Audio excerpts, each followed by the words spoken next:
La Fórmula 1 ha controlado el porpoising, o eso es lo que se podría pensar, dado que el gran tema de conversación de la primera mitad de 2022 se convirtió en algo cada vez menos importante a medida que avanzaba la temporada.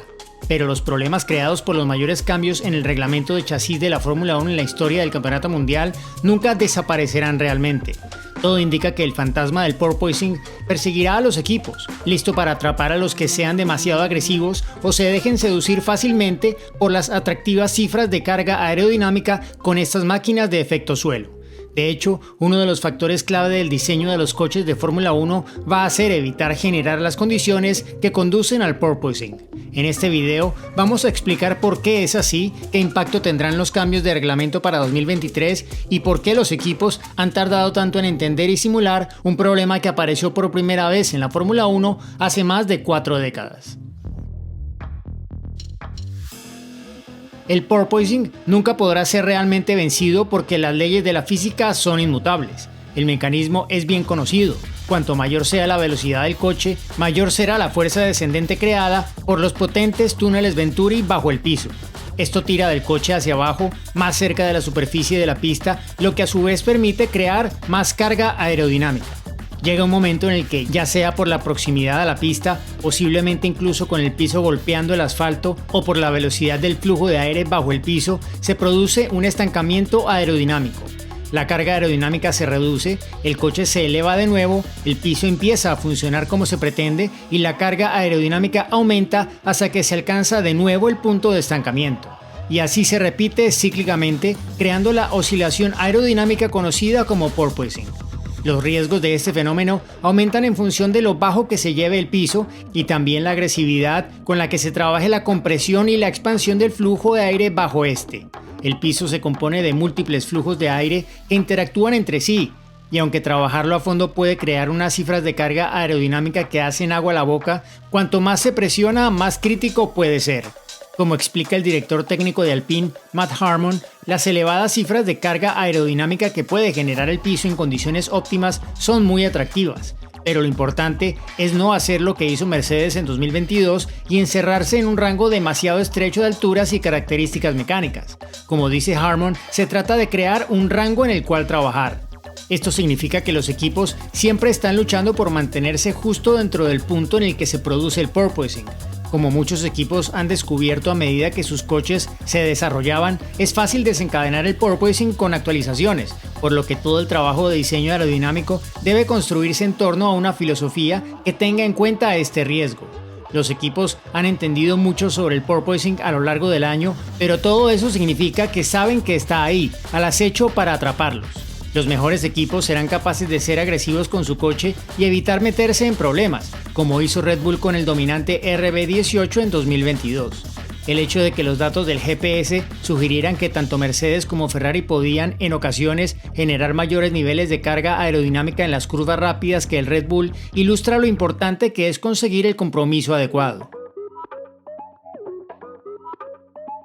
Como parte del intento a largo plazo de la Fórmula 1 de hacer que el porpoising y el rebote sean menos problemáticos, los bordes del suelo se elevarán 15 milímetros en 2023.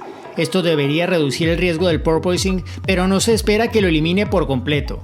La idea es sencilla: si se eleva el piso, los coches dejarán de estar tan cerca del suelo y por lo tanto serán menos propensos al porpoising. Eso será a costa de la carga aerodinámica, al menos al principio. Según el jefe de asuntos técnicos de monoplazas de la FIA, Nick Tombasis, la pérdida de tiempo por vuelta será del orden de medio segundo. Esa cifra, por supuesto, es antes de la reoptimización de los coches y del desarrollo en curso, por lo que los equipos no tardarán en compensar esa pérdida de rendimiento. Como dice el jefe de ingeniería de pista de Mercedes, Andrew Shovlin, mantener el piso alejado de la superficie de la pista aliviará el problema, tanto en lo que respecta a la altura del coche en las rectas como en las curvas más rápidas, pero no lo eliminará por completo. Los cambios de 2023 se basan en la famosa directiva técnica TD39 o métrica de oscilación aerodinámica que monitoriza las oscilaciones verticales del coche. Si este rebota demasiado, los equipos tienen que hacer cambios en la configuración para solucionarlo. Si bien no hubo casos destacados de equipos que hayan caído en la trampa después de la introducción de la métrica en el Gran Premio de Bélgica, la FIA ha confirmado que hubo casos en los que se les dijo discretamente a los equipos que tomaran medidas después de exceder los niveles de oscilación permitidos. Pero a pesar de estas dos medidas, la mayoría de los equipos esperan que el porpoising siga acechando en el fondo. Aunque, como ha dicho el jefe de rendimiento de vehículos de Williams, Dave Robson, no será hasta que los coches de 2023 rueden en febrero cuando los equipos sepan realmente lo cerca que están de esa línea. Así que, aunque se han tomado medidas, sería ingenuo pasar por alto el riesgo de que vuelva a ocurrir. Cuando el problema del porpoising se puso de manifiesto en febrero de este año, la pregunta obvia era por qué todo el mundo estaba tan sorprendido.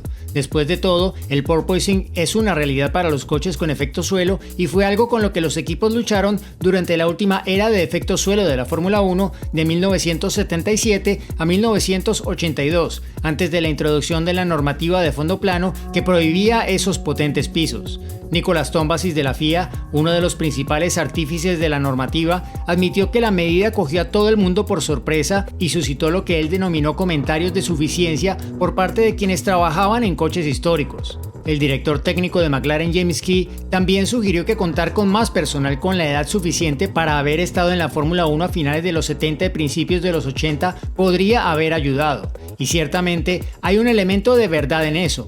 Después de todo, Adrian Newey desempeñó un papel clave en el éxito de Red Bull y esa es la época en la que irrumpió en la Fórmula 1, habiendo escrito su tesis de licenciatura sobre el efecto suelo.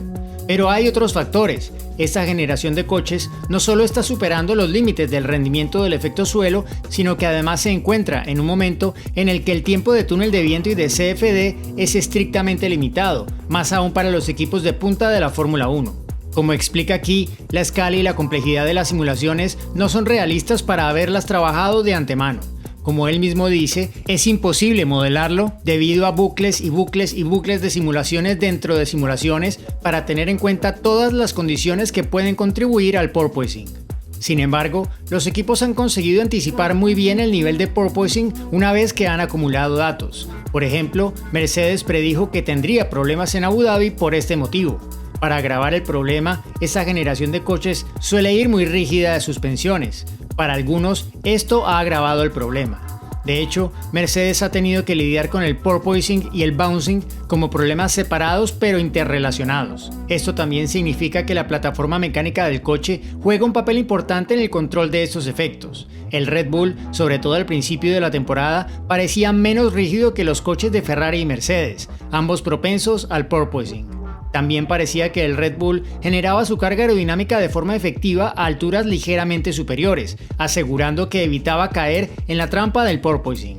Así que, incluso con la amplia experiencia de 2022, siempre existe el riesgo de que el problema vuelva a aparecer con sus coches de 2023. Para evitarlo, los equipos no deben dejarse seducir por las tentadoras cifras de carga aerodinámica y asegurarse, incluso con los desafíos de la simulación, de que no se desviarán hacia el territorio en el que vuelve el temido porpoising.